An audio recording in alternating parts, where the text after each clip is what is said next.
What's up mga boss? Kumusta kayong lahat? Roel the Mechanic. Ngayong araw na to ay tuturo ko sa inyo yung lagutok ng ating motor sa umaga kapag pinapandar natin. May nag-request sa akin ito, si Sir G. Shout out sa iyo. Ito na yung request mo, boss. Paandarin muna natin para marinig nyo kung ano yung lumalagutok sa ating Smash 115. So ito yon, pandarin mo natin para marinig nyo yung lagutok nya. So pandarin natin para marinig nyo yung lagutok nya. So yun,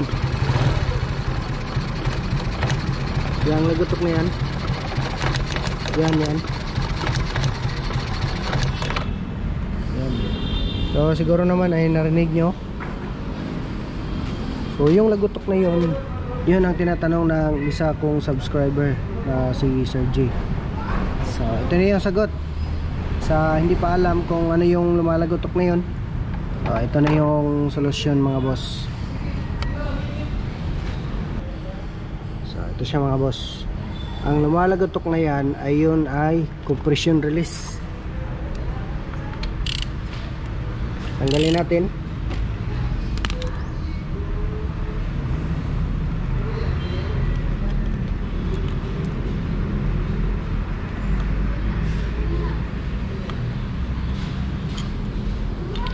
Ito yung lumalagotok mga boss.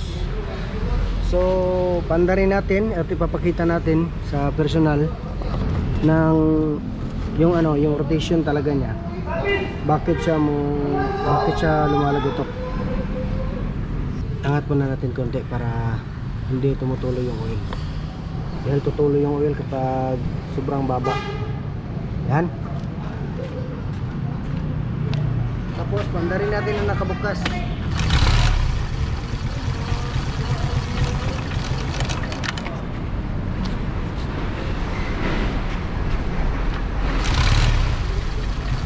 Yun siya, kapag umiikot siya mga boss, yan,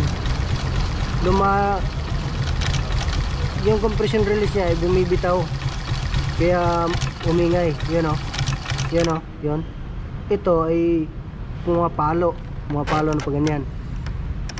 Yan siya ang nagkukos ng ingay, yung lagutok na yun.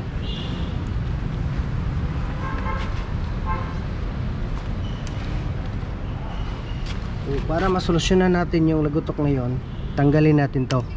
Dahil yung compression release, ang trabaho lang niya ay pinapalambot niya, tinutulungan niya yung starter para madali niyang ma-start. Kapag pinapadyakan din natin ay malambot lang din natin padyakan, dahil binabawasan niya yung compression, kaya siya tinatawag na compression release. So ito, tanggalin natin para mawala na yung ingay. Yun ang maririnig natin kadalasan. Diretso pa tayo ng makina, maririnig nyo to. So ito na yung solusyon mga boss. So bago natin tanggalin, so itap muna natin para hindi lalayo yung timing. Buksan natin yung peep hole. Pero pwede naman din natin itap, pero para sa tamang procedure, itap na lang natin.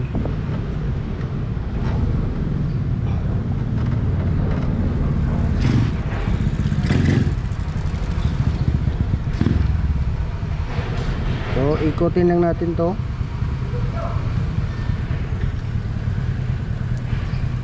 Yan, gamit lang tayo ng screwdriver at iikot natin.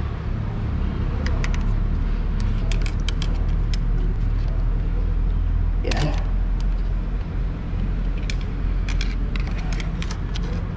Hanapin natin yung top dead center. Yan.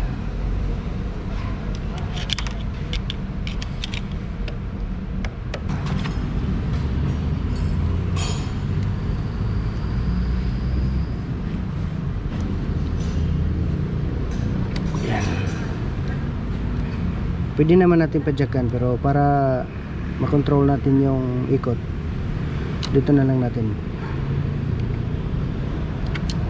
Yan.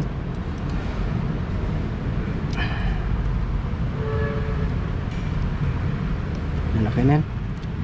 Ito yung indicator niya dito. Kahit di mo na itapat dito, basta importante naka turo na dito na ano, yung indicator ng top dead center ay malapit lang sa kanyang indicator. So ingatan lang natin na hindi siya umikot. So tanggalin na natin.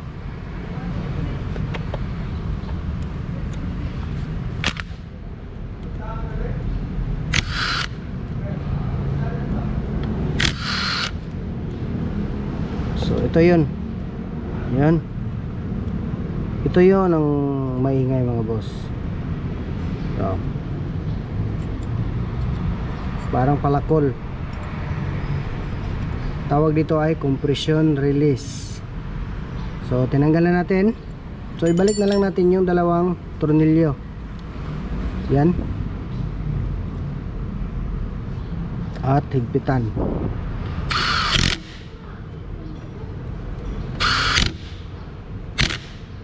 Yan. So tapos na. Ngayon naman paandarin naman natin kung ano yung resulta.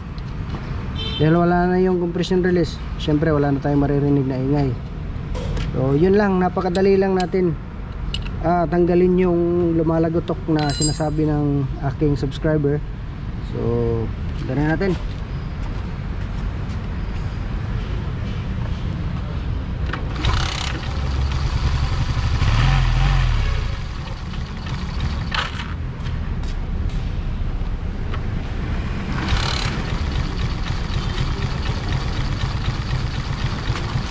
So ayan mga boss, nakita natin oh.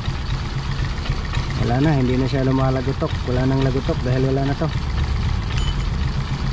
Nakakatulong din siya mga boss na palakasin yung motor natin kapag tinanggal natin itong compression release. So yun lang mga boss. At salamat sa panonood mga boss, at huwag kalimutang mag-subscribe at i-hit ang bell button para lagi kayong ma-notify sa susunod ko pang mga video upload. Maraming salamat mga boss.